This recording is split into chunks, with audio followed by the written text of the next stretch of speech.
Glória a Deus.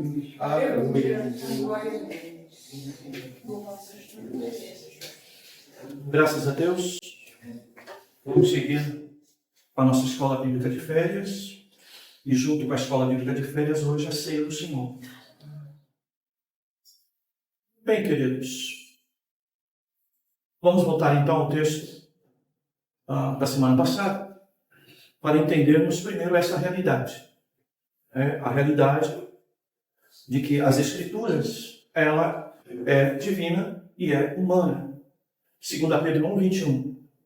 Pois jamais a profecia teve origem na vontade humana, mas homens falaram da parte de Deus, impelidos pelo Espírito Santo.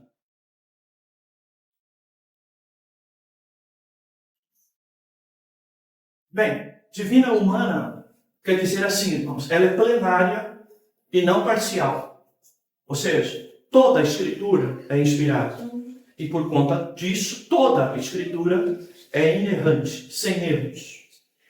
Ela é dinâmica e não mecânica.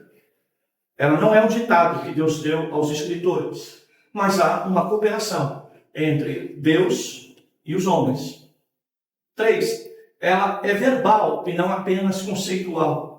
Não se trata apenas de um pensamento, mas ela também é verbal, ou seja, palavra por palavra. Pensamento sempre é uma palavra antes dela ser expressa. Por fim, ela é sobrenatural.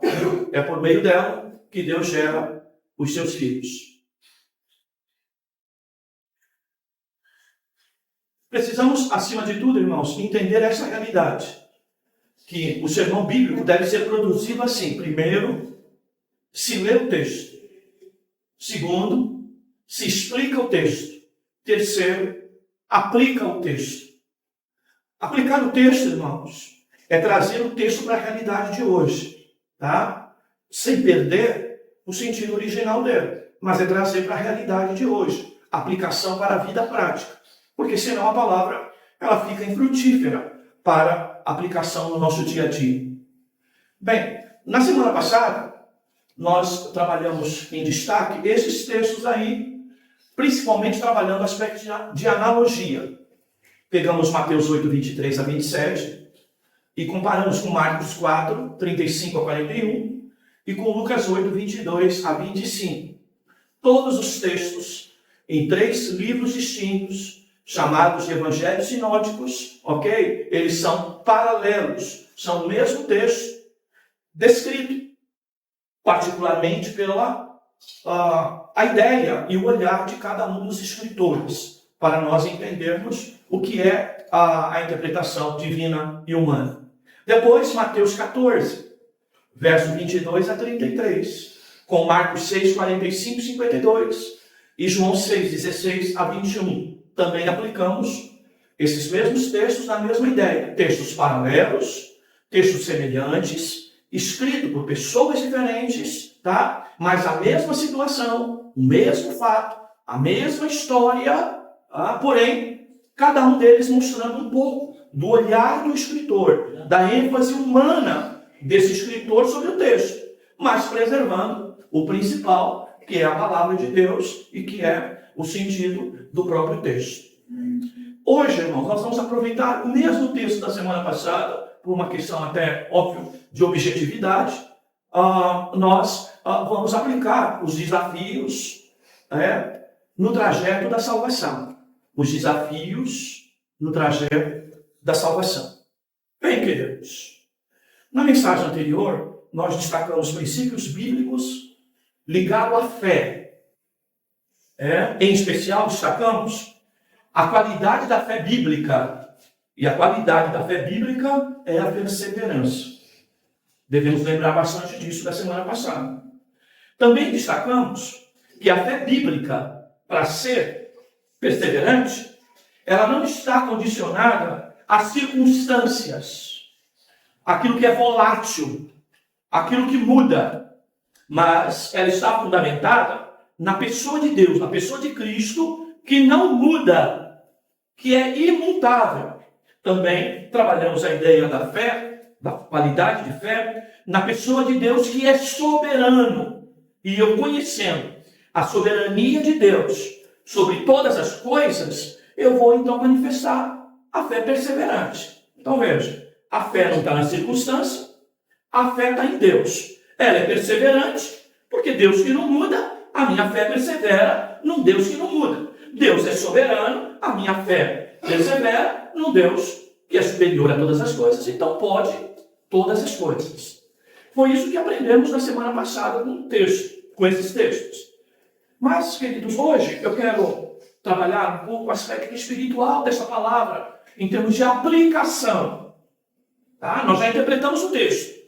Nós lemos o texto, explicamos o texto, e hoje vamos fazer uma aplicação espiritual sobre esse texto. Tá, queridos? E nós podemos, então, dizer que desde o Antigo Testamento, o mar sempre foi um trajeto do povo de Deus de algum lugar para outro lugar. Por exemplo, na saída do Egito, o povo precisou atravessar o mar para ir em direção da promessa. Também, antes de entrar na terra de Canaã, o povo precisou passar o Rio Jordão para tomar posse da terra. Tá? Então, o que nós vamos dizer para os irmãos hoje é que a Bíblia, em grande parte, é uma representação a respeito do nosso trajeto, a nossa caminhada, desde o dia que fomos chamados por Deus até entrarmos no nosso descanso eterno, até nós usufruirmos do descanso eterno com Deus. Nós temos um trajeto, e esse trajeto pode ser representado por este mar, que nós saímos de um lugar para o outro. E este mar, então, vai nos levar por um trajeto, por um percurso que ele muda de acordo com as condições naturais, de acordo com determinados lugares. O clima muda, né? As ondas podem eventualmente apresentar um pouco mais calmas, um pouco mais fortes. Em alto mar, essas ondas poderão ser mais pesadas e assim sucessivamente. Então veja, desde o dia que Deus nos chamou até o dia do nosso descanso eterno, nós temos uma vida cristã para viver. E essa vida cristã para ser vivida é como se eu estivesse numa embarcação em alto mar, enfrentando uma série de desafios, circunstâncias, problemas, tá? Tempestades, e que eu preciso aprender a guardar uma coisa que por vezes, não é? Nós, diante da tempestade, diante das circunstâncias do mar, vamos tendo dificuldade, não é? Em lidar com essas situações. Bem, queridos, eu quero falar da fé salvífica, da fé que nós recebemos para entrar no descanso eterno. A nossa esperança de salvação, a nossa confiança que temos um eterno lar, a nossa confiança de que realmente vamos estar junto com Deus, descansar junto com Deus e passaremos desta vida para outra vida. Aleluia. Nesse trajeto, irmãos, entre o dia que Cristo nos chamou até o dia do descanso, nós enfrentaremos muitas tempestades, muitas lutas, muitos problemas, muitas dificuldades. Às vezes são circunstâncias que mudam. Às vezes é defeito no barco, é problema no barco. Às vezes é falta de habilidade até do marinheiro em alto mar, diante das circunstâncias difíceis e até da dificuldade que o barco pode apresentar. Um problema mecânico, um problema, que pode trazer consequências para a continuação da nossa viagem. E nesse trajeto, a Bíblia nos fala de muitas coisas. E eu quero levar a nossa aplicação para alguns textos bíblicos. Por exemplo, o primeiro, de Apocalipse capítulo 3, verso 11. Apocalipse capítulo 3, verso 11. A Bíblia diz assim: venham sem demora. A ideia nossa aqui é: você vai chegar ao descanso com Deus bem mais rápido do que você imagina. Por isso, conserva o que tens, para que ninguém tome a tua coroa. Olha só, queridos. O que eu preciso conservar nesse trajeto, para eu não perder o meu lugar no descanso de Deus, no descanso junto a Deus. As tempestades que eu enfrento na minha vida cristã, elas têm o objetivo de fazer com que eu comprometa, tá? De alguma forma, o quê? A minha fé. Tá, queridos? A minha fé. O próprio Paulo disse: combati o bom combate, acabei a carreira, conservei, guardei a fé. Olha, irmãos, todo tipo de luta que se levanta para um crente verdadeiro e que tem esperança de chegar no porto seguro, no eterno descanso com Deus, tudo que se levanta, você pode ter certeza, o objetivo maior é fazer você perder, ou você comprometer, como falamos na semana passada, tá? A vossa fé. E por que eu conservo a fé? E por que eu preciso conservar a fé? Eu preciso conservar a fé e vou conservá-la se eu não olhar para a luta, para o problema, para a tentação, para os levantes que muitas das vezes vêm diante de mim e que o objetivo maior é fazer eu desacreditar de Deus, desacreditar da pregação de salvação, desacreditar do céu e desacreditar do que Deus, lá na eternidade, vai representar para mim, que é o meu descanso eterno. Meu irmão, na vida das pessoas do mundo, muitas das vezes, se levantam coisas cujo o propósito e o objetivo acaba-se aqui mesmo. Não tem esperança de eternidade. Mas para nós que temos esperança de eternidade, você precisa entender que o inimigo usa de todas as armas. As circunstâncias da vida se apresentam e o objetivo dele é roubar a nossa convicção na pessoa de Jesus e dessa salvação. E eu estou falando da fé salvífica. Tá, queridos? Nós viveremos fé espiritual, fé para a salvação, entre altos e baixos, se olharmos para as tempestades, se olharmos para as lutas, mas permaneceremos em comunhão, em fé plena, em Cristo, se olharmos para Deus. E sabemos que Ele que começou a boa obra, vai nos aperfeiçoar até aquele grande dia. Aleluia. Aleluia. Por isso, o que se levanta, meu irmão, contra nós no trajeto, o seu objetivo é nos tirar do caminho da salvação.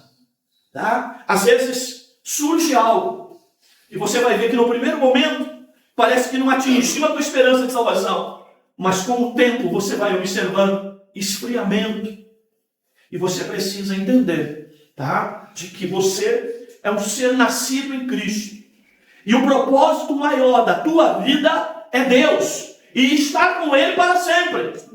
E por isso, a nossa fé precisa estar sempre viva nele. Não deixa, meu amado, sob hipótese maneira, alguém comprometer a fé que um dia foi dada a você.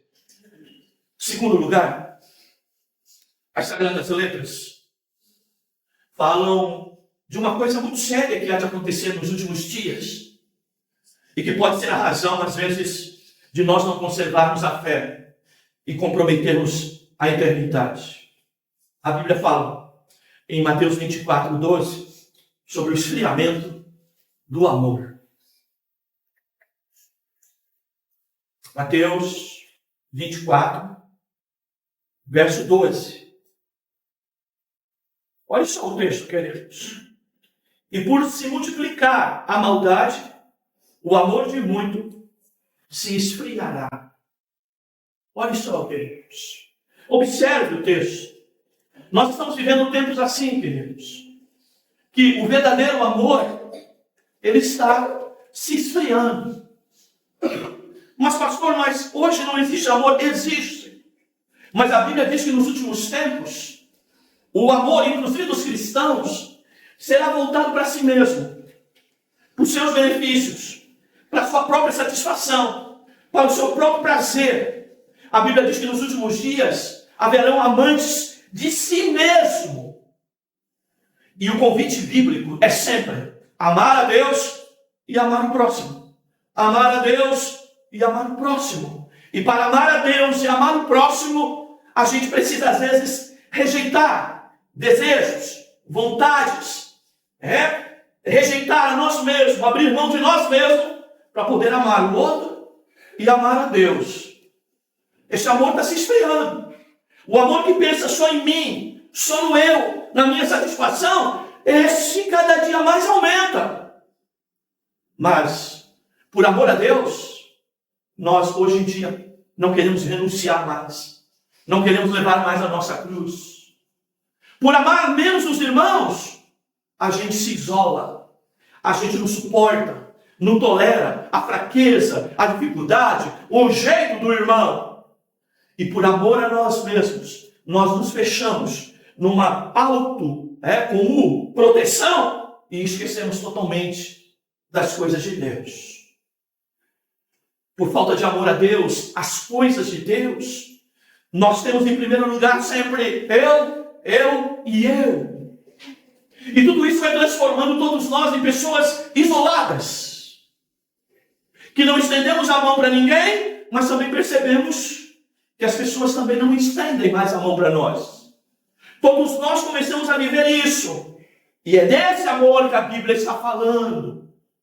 De um esfriamento, de uma maldade em que nós, por não abrir mão de nossas convicções, do nosso jeito, da nossa tranquilidade, da nossa preservação, a gente não consegue conviver e amar mais ninguém. E a Bíblia diz que ele veio para preparar o povo. E como seremos povo de Deus? Se esse Deus não é capaz de ser elo de ligação entre nós, a ponto de nós pensarmos só em nós mesmos e não mais participarmos, vivermos e estar junto com os irmãos. Ó, irmãos, há muito amor hoje, mas amor individualista, pessoal, como diz o texto de Paulo a Timóteo, nos últimos tempos, amantes de si mesmos. É assim que estamos vivendo. O verdadeiro amor está esfriando. E aí, você diz que é crente, que crê em Deus, mas você consegue chegar na igreja e não ver o irmão como família. Você diz graça e paz, irmão, mas de irmão você não tem nada para esse que você chama de irmão. Há um irmão em dificuldade, mas nós não choramos mais com esse irmão. Há um irmão alegre, em vez de nós nos alegrarmos, às vezes temos ciúmes do que o irmão conquistou ou ganhou, e nós não nos alegramos mais. Esse amor está esfriando. E você sabe que a maior manifestação de fé é amar esse Deus e amar os irmãos. A Bíblia diz que se nós não conseguimos amar o irmão que vemos, como poderemos amar a Deus que não vemos? E é desse amor que o texto bíblico aqui está falando, de que nós esfriamos. Ainda a Bíblia nos fala, queridos, e nos lembra, de que muitos de nós já experimentamos o melhor amor bíblico, mas que muitas das vezes nós, já não temos mais ele. É Apocalipse capítulo 2, verso 4 e 5. Olha o que o trajeto faz. O trajeto muitas das vezes nos leva a perder a fé, a guardar a fé e comprometer nossa coroa. As tribulações, as lutas do trajeto, as nossas dificuldades de relacionamento, o esfriamento do amor, vai comprometendo a nossa própria realidade de vida com Deus e com a igreja, com os irmãos. Terceiro lugar, nesse trajeto estamos postos à tribulação do tipo. Disse Apocalipse 2, 4 e 5. Tenho contra ti, porém, o fato de que deixaste o teu primeiro amor. Lembra-te, pois, de onde caíste. Arrepende-te e volta às obras que praticavas no princípio. Porque se não te arrependeres, logo virei contra ti e tirarei o teu candelabro do seu lugar. Olha só, queridos. Olha a advertência à igreja de Éfeso. Deixaste o primeiro amor. Que coisa! E se você olhar no verso 2, João diz aqui, olha, eu conheço as tuas obras. o teu trabalho e até a tua perseverança. Eu sei até que tu não suporta os maus. Até aqueles que se dizem apóstolos, mas são falsos, você colocasse eles à prova. Você descobriu que ele é mentiroso. Olha, você tem até preservado por causa do meu nome. E até não desanimaste diante de perseguições. Mas apesar disso, você perdeu alguma coisa, você esqueceu alguma coisa no caminho. Tu deixou o teu primeiro amor. Como que pode, queridos? Havia evidências na igreja de Éfeso que colocava ela numa prateleira bem elevada. Era uma igreja que apresentava boas obras. Mas o combustível, o oxigênio que movia tudo isso, não era mais amor. É possível que Éfeso fazia tudo o que tinha que fazer, liturgicamente, ritualisticamente, tudo de acordo com a receita, tudo de acordo com a Bíblia, mas faltava dentro dela o entusiasmo do primeiro amor. Sabe? É quando nós, até no nosso casamento, por exemplo, achamos que o trajeto de muitos anos vai desgastando, a ponto de nós até esquecermos o primeiro amor, que deve ser renovado, que deve ser restaurado, que deve ser avivado. A vida com Deus, irmãos, precisa ser movido por um amor, sabe, amados, de entusiasmo de quando nós vamos encontrar por Cristo, quando nós percebemos o tamanho do desespero que a nossa vida estava, sem Deus, mas com o tempo nós acostumamos a fazer as mesmas coisas e nos tornamos mecânicos à fé. Repetimos tudo até certinho, mas não mais movidos pelo entusiasmo do primeiro amor. Sabe, irmãos, no trajeto até o descanso eterno, muitas tempestades poderão se levantar assim para roubar o nosso primeiro amor. Quando nós nos entregarmos plenamente para Deus, quando nós, irmãos, nos aproximávamos verdadeiramente de Deus, tá? Numa entrega total. Hoje somos cheios de paus, sabe? Temos compromisso. Na hora que o compromisso era com Deus, o compromisso era com as coisas de Deus. Nós estamos colocando coisas no lugar e vamos acreditando numa graça que virou desgraça, porque não nos aproxima de Deus, só nos justifica, mas não nos santifica. Essa é a realidade. Como que está o teu trajeto, meu irmão? Como que está esse teu trajeto da eternidade? Tu és o mesmo do primeiro dia que Cristo te chamou? Tu ora com as mesmas lágrimas dos primeiros dias? Tu lê a Bíblia com os mesmos entusiasmos?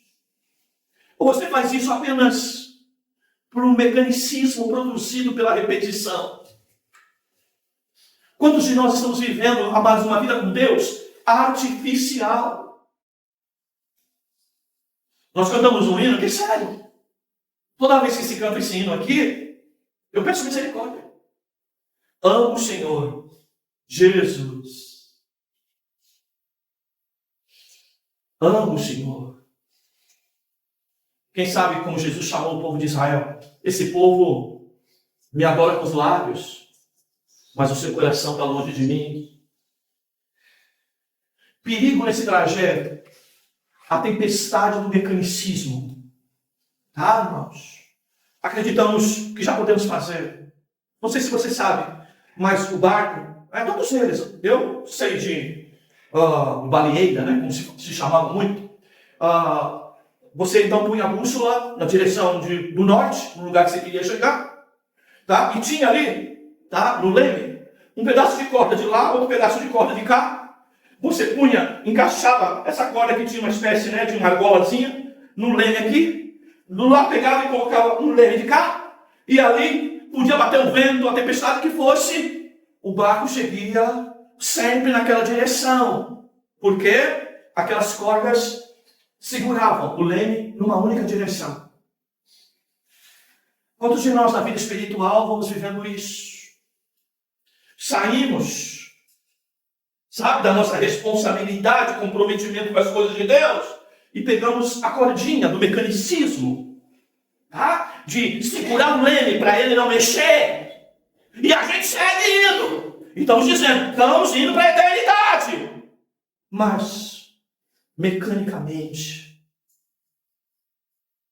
me dói o coração, irmãos, quando eu entro no meu quarto para orar. E eu não consigo gemer, não consigo chorar. Eu muitas das vezes, como diz os escritores da patrística, né? Eu preciso me arrepender do meu arrependimento. Porque o meu arrependimento é superficial, é mecânico, é labial. E muitas das vezes eu choro por não ter chorado. Eu clamo a Deus que tenha misericórdia de mim. Se o meu coração já não brota mais a mesma alegria, o mesmo entusiasmo. É duro para mim vir aqui pregar e ir para casa em alguma situação e dizer, eu apenas fui mecânico hoje. Eu não consegui vibrar com a palavra não fez eu saltar, não fez sair uma lágrima, não me gerou um desejo até de dar um grito pedindo socorro por Deus. É porque talvez eu tenha caído no metodismo, no mecanicismo, no verbalismo apenas mecânico. Como vimos hoje na ministração da palavra, ela é viva e não mecânica. E nós precisamos entender isso, porque o intelecto, a capacidade do homem, a repetição, empregar muitas das vezes, pode nos levar a fazer tudo direitinho, mas viramos apenas um robozinho. Eu não quero isso para a minha vida, não quero isso para essa igreja. Nós precisamos entender o que é o primeiro amor. E como diz o texto, lembrar de onde caímos. E lá onde caímos. Aonde abandonamos o primeiro amor. Como diz Paulo aos Romanos. E vamos tendo zelo sem entendimento. E às vezes vamos abraçando, mas no abraço não tem amor. Queridos. Às vezes vamos orando, vivendo a vida com Deus e com os irmãos, mas o verdadeiro amor já não está mais. Sabe, que estamos vivendo, como eu costumo dizer, apenas do vácuo. Não é? Como as belas corridas de Fórmula 1, que tanto assistimos na época da Ayrton Senna. Aproveitar o vácuo do outro para ganhar velocidade. Muitas das vezes nós estamos assim, aproveitando só o vácuo. Andando apenas e sendo empurrado apenas por aquele amor lá. Mas Deus quer renovar o amor. Deus quer que nós tenhamos a mesma vida, o mesmo entusiasmo por Ele, aleluia, e pelo desejo de chegar lá. Ele não quer que nós coloquemos mais a nossa vida presa nas correntes de um leme que não vai mexer, que vai dar segurança da onde eu quero chegar, mas que já não existe mais vida ali presente. Sabe, queridos? É que nem preparar as mensagens para trazer para a igreja. Irmãos. O primeiro amor faz eu orar quando vou preparar a palavra. O primeiro amor faz eu me esvaziar totalmente, como ouvimos aqui do pastor Júnior. Eu preciso chegar diante de Deus e entender como vazias, não tenho nada para oferecer, a não ser um coração pobre, miserável e que precisa totalmente dele. Aleluia. Mas nós vamos ganhando, né, irmãos? Pensamentos sobre nós mesmos de uma autoestima muito elevada. E o Evangelho não contribui com essa ideia de autoestima elevada. Bem-aventurado os pobres em espírito. Essa é a realidade, queridos. Mas muitos de nós já estamos no sentido farto, suficiente. Já sabemos de tudo. Não precisamos de mais nada. Fiz tudo certinho. O que foi mandado fazer, eu fiz. Do jeitinho certo. Queridos, e o amor? Aonde está? Queridos. E Apocalipse 2, 4 e 5, né? A palavra é: lembra-te de onde caíste. E a palavra aqui é, sabe, irmãos, quando a gente se defronta com a fé bíblica de salvação, ela vai nos gerar outra característica da fé, que é o arrependimento. Aonde existe fé em Cristo, há arrependimento. Mesmo com 50 anos de crente, mesmo com 30 anos de crente, mesmo com 10 anos de crente, 5 anos, 1 ano, não importa. Aonde existe fé, existe o arrependimento de que Deus merece muito mais do que aquilo que eu tenho oferecido para Ele. Mas eu vou me satisfazendo. Marca, mais uma vez, desse contexto atual. Queridos. Nós também temos que entender que nesse caminho, além também de abandonar o primeiro amor, da tempestade nos levar a abandonar o primeiro amor, tá, queridos? Nós também vamos vivendo uma realidade que a Bíblia nos fala, que a nossa luta contra a carne e o sangue, ela é permanente. Vamos ler o texto de Romanos 8. Romanos 8, verso 13.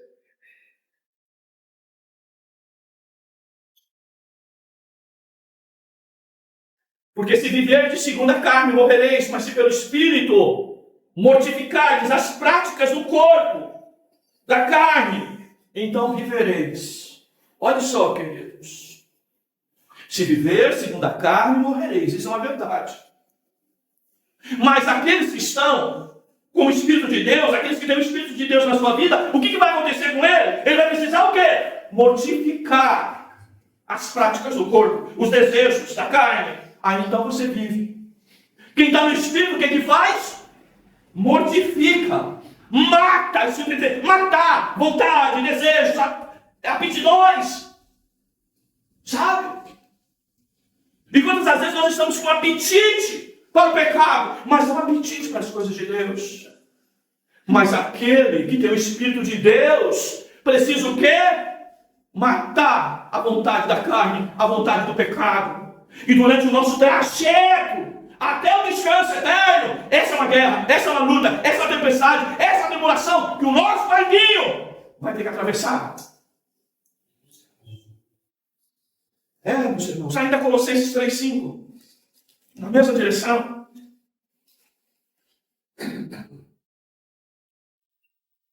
Diz assim o texto: pois ainda que meu corpo esteja ausente, estou convosco no Espírito, alegrando-me ao ver a vossa ordem e a firmeza da vossa fé em Cristo. Olha só, queridos. O que precisa estar evidenciado nas nossas vidas? Ordem e firmeza. Característico do quê? Da fé. Sabe, amados? Isso tem que estar presente em nós, mas as tempestades da vida querem nos tirar dessa realidade. A Bíblia também diz que durante o nosso trajeto, nós vamos enfrentar guerras terríveis. Produzidas por quem? Por quem vai nos acompanhar para nos tentar, para querer levar as nossas convicções embora. 1 Pedro 5:8.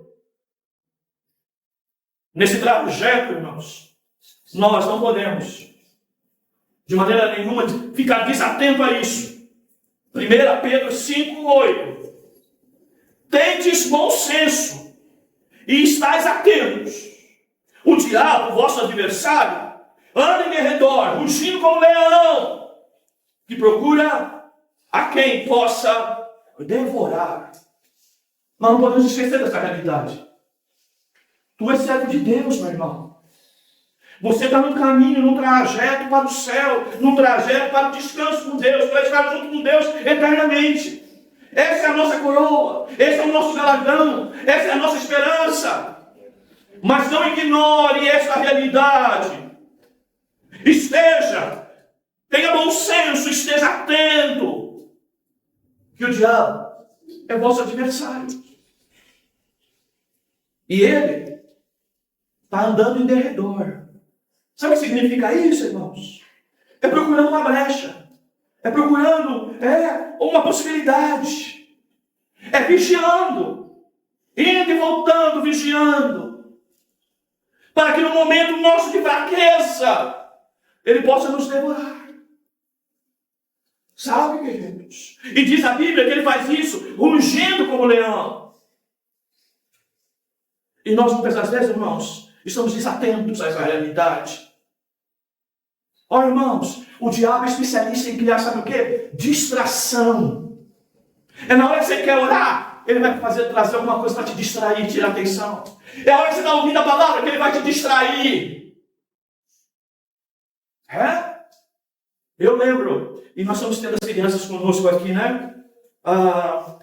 No culto. Eu lembro da minha época. Se sentava do lado da minha mãe, às vezes gostava de sentar até lá junto com as crianças, no corinho, que a gente chamava, né? Sentar as crianças tudo lá, de frente com o pastor, na primeira, segunda, terceira fileira, né? Separado, reservado ali, porque todo dia cantava. Hoje cantar cada 2 meses é difícil. Na minha época, todo culto criança cantava. Mudamos, né, irmãos? Mudamos. Você está do lado da minha mãe. Mãe, que é? Ouve a palavra. Mãe, vai fazer em casa, o que é? Hoje em dia, irmãos, é desfile. Hoje, o importante é ele. A palavra não tem importância. É essa a realidade que nós vivemos hoje. Sabe, queridos? E nós, muitas das vezes, que não percebemos quantas coisas te tiram de estar atento às coisas de Deus, de estar ocupado com as coisas de Deus. E eu não digo só aqui não, irmãos, aqui é pouco. A gente vem aqui, às vezes, muitos irmãos aqui uma vez por mês. Outros uma vez por semana. E vida com Deus é todo dia. O quanto você tem estado distraído das coisas de Deus no teu dia a dia. Você não consegue concentração em 1 hora e meia de culto. Vai ter concentração em casa? No trabalho? No trânsito? Quem usa distrações? É o diabo. Ele não distrai. Ele está em derredor nos procurando. Por isso que a Bíblia diz, vigiai, esteja atento. Mas nós, muitas das vezes, estamos distraídos. Quando vamos ver, a casa caiu. A casa caiu. Damos até liberdade na igreja, em casa, para os filhos, para os cônjuges. E quando vamos ver, meu irmão, não deixa o diabo distrair teu marido, não, meu irmão. Não deixa o diabo distrair tua esposa, meu irmão. Não deixa o diabo distrair teus filhos. Você é um ser espiritual. E o diabo sabe disso. Quem já é dele, já está na mão dele. Cabe a nós pregar o evangelho para tirar eles de lá, através de Cristo e da pregação da palavra. Mas nós, ele trabalha para isso. E nesse trajeto, tempestades se levantam assim.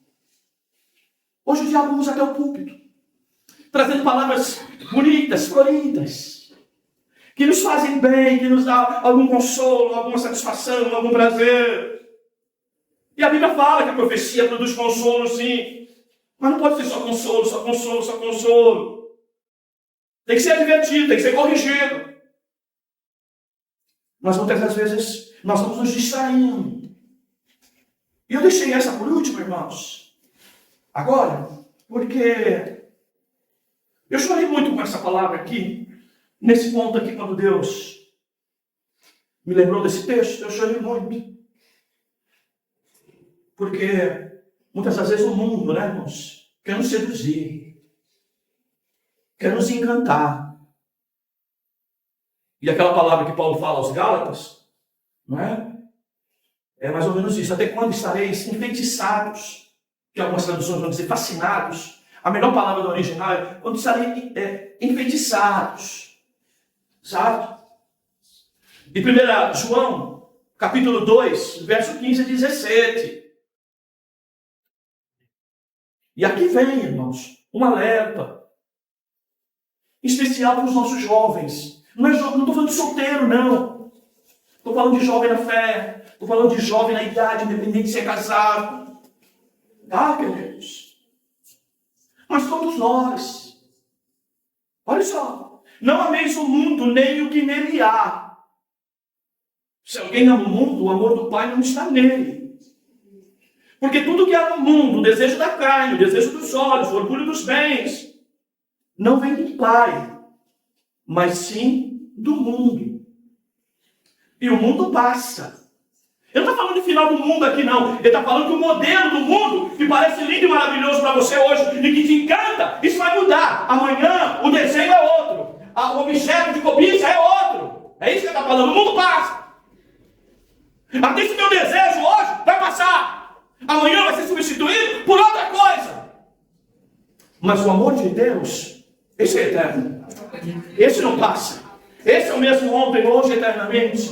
Aleluia. Bendito seja o nome do Senhor. Veja a advertência. Não ameis o mundo nem o que nele há. Se alguém ama o mundo, o amor do Pai não está nele. Não dá, irmão, para amar o mundo e dizer que o amor de Deus está em você. Não dá para conciliar essas duas coisas.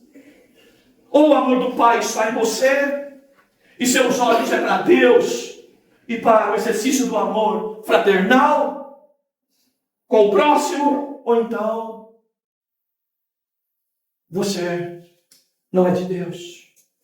Não ameis o mundo, sabe o que é? O que o mundo oferece. Nós vemos casos aqui na história dessa igreja concreto. Alguém que está até sentado no barquinho indo para o céu, mas o olhar está lá para o mundo.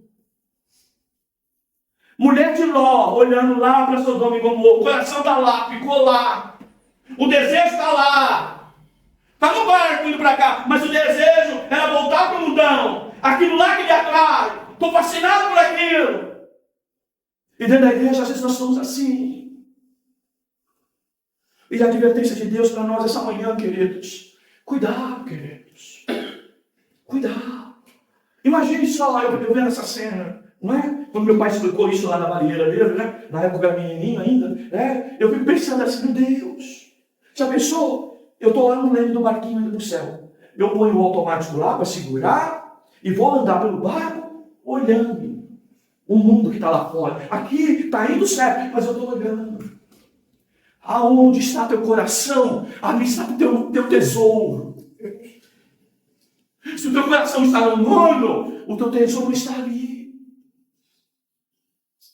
Ah, queridos, não ameis o mundo, porque tudo que há no mundo, e ele vai dizer, ó, o que há no mundo? Ele projeta o quê? O que há no mundo? Ele é cobiça, ele provoca a cobiça, o desejo da carne.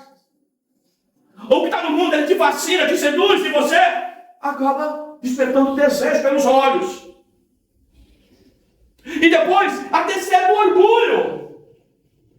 Por ser vitorioso em algumas coisas. Mas totalmente derrotado nas coisas de Deus. Porque se deixou levar por aquilo que é a proposta do mundo.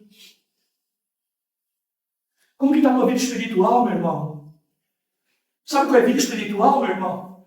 É não ter paixão pelas coisas desse mundo. E ter paixão, e ter amor, e apego às coisas de Deus. Porque quando eu estou em Deus, nada desse mundo me atrai. Muito pelo contrário, se eu estiver em Deus, sabe o que acontece, irmãos? Quando estamos em Deus, a gente tem desejo até de vomitar. Aquilo até nos faz mal. Mas muitos de nós, nesse trajeto, temos sido distraídos por essa tempestade. Principalmente de hoje, né, irmãos? No meu tempo de mocinho mesmo, irmãos, eu lembro que luta que era ser crente. Eu lembro que luta era ser pastor de jovens. Ser um jovem. Que dificuldade. Como a igreja cobrava, que a gente fosse exemplo. Como em casa nos cobrava por ser exemplo. Quantas vezes minha mãe saiu e foi falar com o pastor da igreja. Ah, esse menino aí, se é líder de jovem, pastor, não falta de visão, esse menino não serve ser líder de jovem. Por quê? Porque eu cheguei 10h30 da noite, em casa. Porque saía 10h15, 22h15 do colégio. E no relógio dela era 10 minutos. Se passasse disso, eu já estava olhando a vitrine do mundo.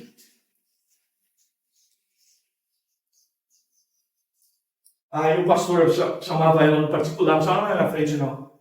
Dá graças a Deus pelo filho que a senhora tem. Mas era ali, irmãos. Por quê, irmãos? Naquela época a gente tinha uma vantagem. Não tinha tanta oferta fácil como tem hoje. Hoje está tudo muito fácil. Como diz o Tilly, hoje tem muito custo, preço, mas não tem valor as coisas. Está tudo muito fácil. Tudo muito fácil. Perdeu-se o valor das coisas. Não ameis o mundo. Sabe o que é amar o mundo, irmãos? É ter coração naquilo, é desejo naquilo. É pensamento somente, queridos, nas coisas que te afastam de Deus. A Bíblia diz, se nasceste de novo realmente? Pensar nas coisas de cima, buscar as coisas de cima. Aleluia! E essa é a palavra. Se hoje tu tem desejo de estar no descanso eterno com Deus, se alimenta disso, pensa nisso, ama a vida de Cristo. Para de ficar olhando no retrovisor, para de ficar olhando na janelinha dessa travessia, olhando o mundo, deixando se levar por isso. Cuidado com as distrações que o mundo oferece, porque ele hoje é uma tempestade de distração. E hoje nós estamos nos acostumando com isso, né, irmãos?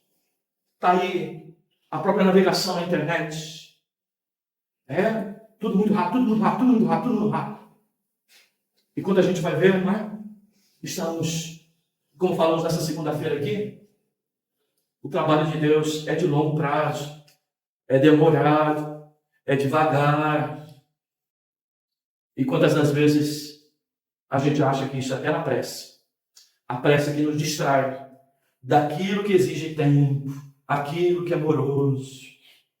Como eu digo para vocês sempre, a maioria dos pregadores hoje prega 30 minutos, os bons. Mensagem de 1 hora, ninguém mais quer ouvir. Lógico que eu preciso conciliar essas coisas. É lógico. Mas muitas das vezes, se fosse algo oferecido pelo mundo, eu ficaria uma noite inteira. Como numa festa. Passaria, ia para casa de manhã. Ia trabalhar na segunda-feira com enxaqueca da festa. A diversão do corpo valia a pena. Se jogar no pecado valia a pena. Mas nas coisas de Deus não vale. Queridos, é noite de nós observarmos a nossa fé perseverante na imutabilidade e na soberania de Deus. É tempo de nós observarmos como está esse trajeto. Olha para você aí. Olha para o leme da tua vida. Vê se tu não colocou 2 coisinhas aí e deixa o barco ir agora. Olha para a tua vida. Olha para a tua vida. Vê se você não está permitindo todo tipo de distração te afastar das coisas de Deus. Olha para a tua vida e lembra do primeiro amor. Meu irmão, lembra do tempo de oração. Lembra do teu tempo de oração. Da qualidade da tua oração. Lembra do teu culto, da qualidade do teu culto doméstico, mesmo o coletivo aqui, mas principalmente doméstico. Lembra, meu irmão? Lembra e vê aonde tu caiu. Meu irmão, arrependa-te do crente que tu está sendo. Arrependa-te. Essa é a palavra. Deus não te chamou para ser mecânico. Deus não te chamou para uma vida artificial. Deus te chamou para uma vida, aleluia, verdadeira, viva, assim como Ele é. Olha para dentro de você essa hora. Veja como está o teu trajeto. Você só se justifica, meu irmão. Cadê a tua volta, a tua correção, o teu arrependimento, o teu esforço em Cristo para melhorar? Cadê? Olha como que está a tua fé. As frutas se levantaram, irmão. Mas o teu barco está ali, seguro, com essas 2 cordinhas aí, silene. E está indo. Tem piloto no barco? Tem. 2 cordinhas segurando a vida espiritual. O mecanicismo, a repetição. O que está segurando a tua vida? O dia que Jesus te chamou, que realmente tu entendeu a palavra, compreendeu a palavra. Mas hoje não há mais vida com Ele. Não há mais ânimo para a vida. E tudo justifica. E é mais assim, sabe, irmão? Vem uma tempestade. Essa tempestade justifica a minha situação. Aí Deus tira uma tempestade. Vem outra tempestade. Ela também vai justificando. Aí Deus tira a outra. Continua uma outra. Aparece uma outra. Ela continua me justificando.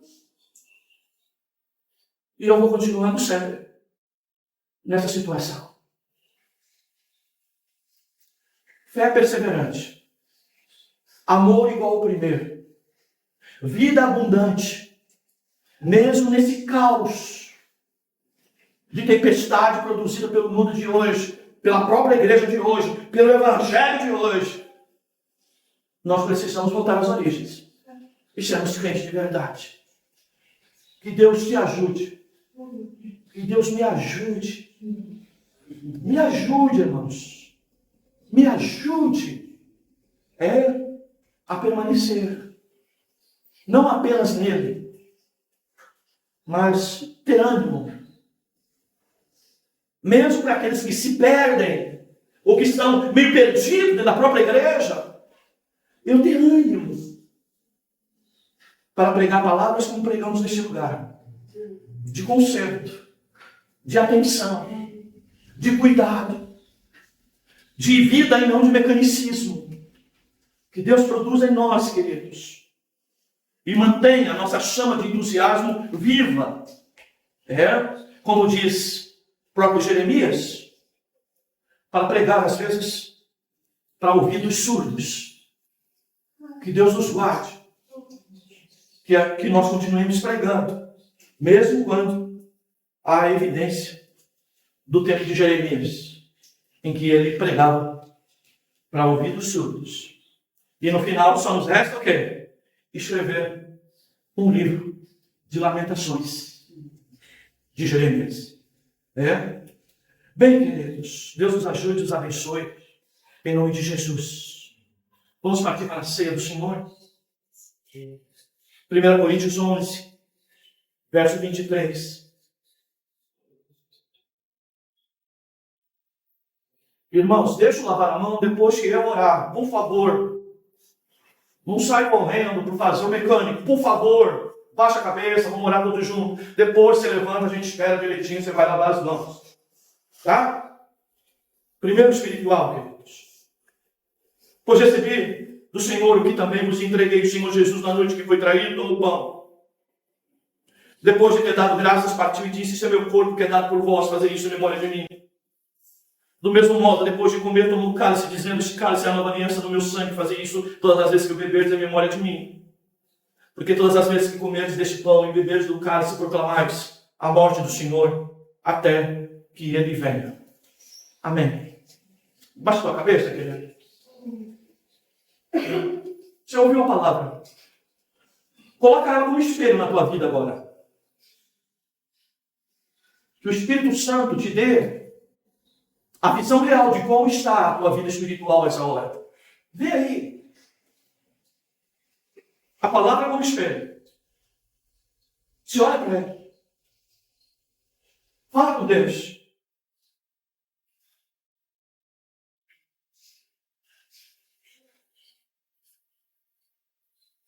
Vê se ela produz quebrantamento aí, arrependimento.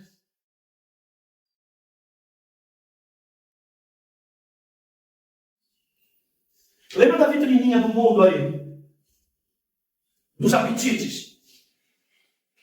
Pelas coisas carnais que têm sido despertado em você. Pede misericórdia aí. Pelo Espírito de Deus, peça para que Deus te ajude a matar essa vontade que quer te levar para a perdição, para a destruição.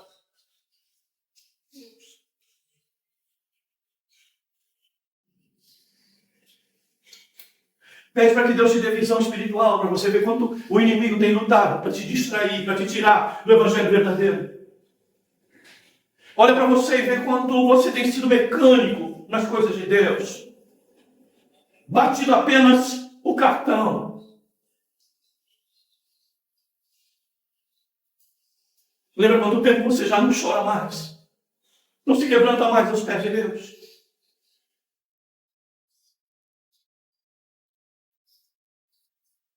Pensa naquele tempo que te criticavam por ser crente demais. E hoje, o inimigo te distrai com palavras que hoje você é equilibrado. Quando na verdade você hoje está distraído pelas coisas do mundo. Ocupado demais com aquilo que o mundo e o modelo de vida atual nos oferece. Olha por você essa hora, meu irmão. Olha por você.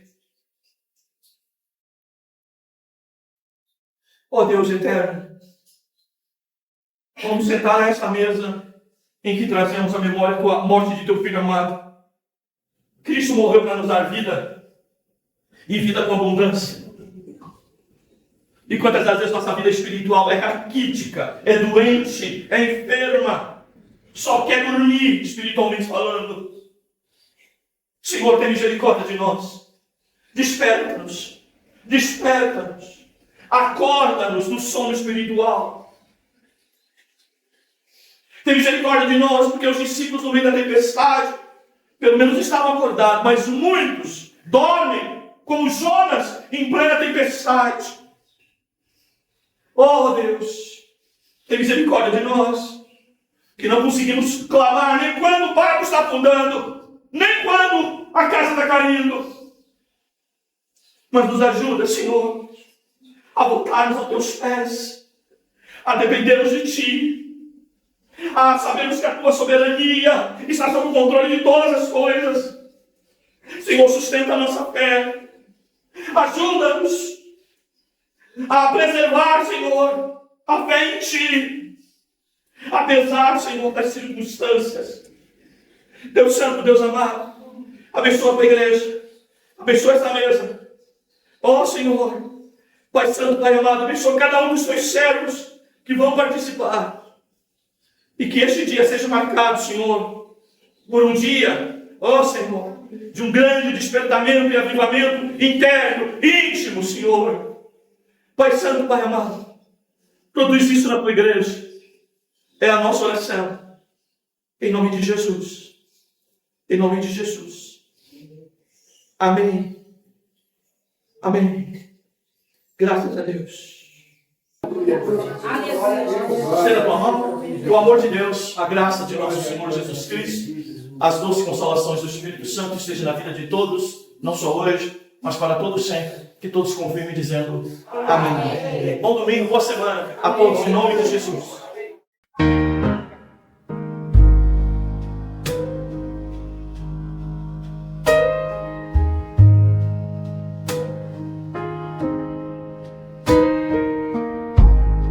Eu trouxe minhas promessas, meus planos, minhas versões.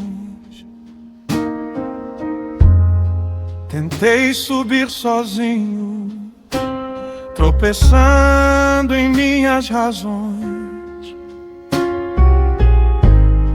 Carrego culpa antiga, tão pesada em minhas mãos. Até sentir teu toque, desarmando meu coração. Tua graça me achou na escuridão, me tomou pela mão, me pôs de pé. Tua cruz desfez o peso, a acusação. Só Tu, Jesus, podes me salvar. Só Tu, Jesus, podes me salvar.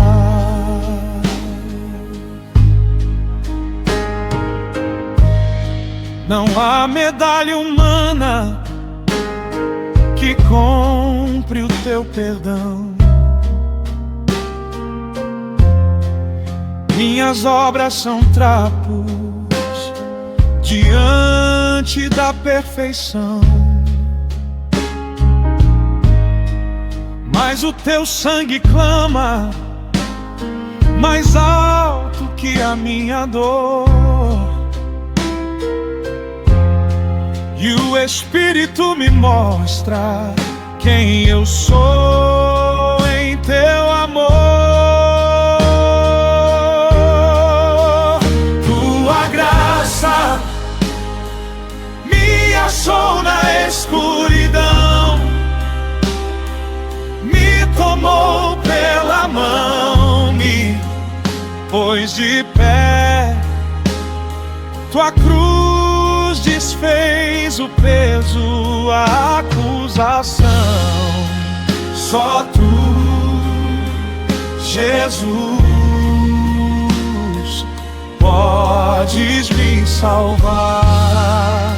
Só tu, Jesus,